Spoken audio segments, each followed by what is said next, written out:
human risk assessment of air emissions from development of unconventional natural gas resources. And what was the conclusion reached there?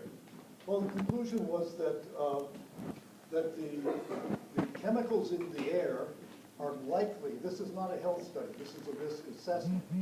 So they conclude that the chemicals in the air are likely to cause adverse health effects in people living near the wells. And what distances were they looking at there, do you recall? It was less than half a mile versus more than half a mile.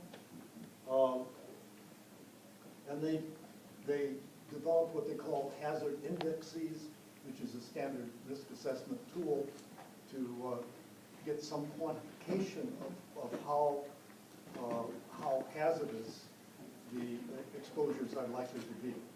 But again, this was not a direct measure of the disease in people, but extrapolating from the known concentrations of the air pollutants to what you would expect the diseases to be. And was that a peer-reviewed study? Yes, this is an excellent journal, Science and the Total Environment, definitely peer-reviewed. Now, you referenced earlier the New York State Department of Health study. What was that?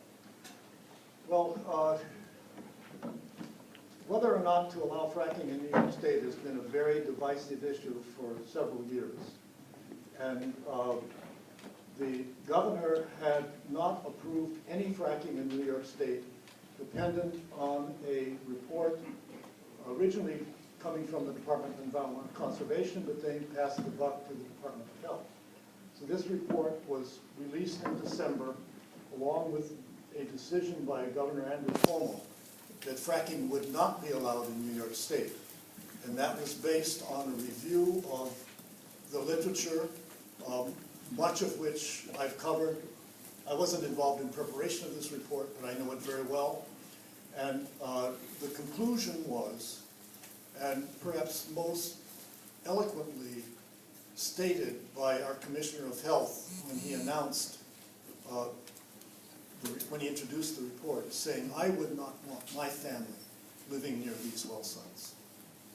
Now,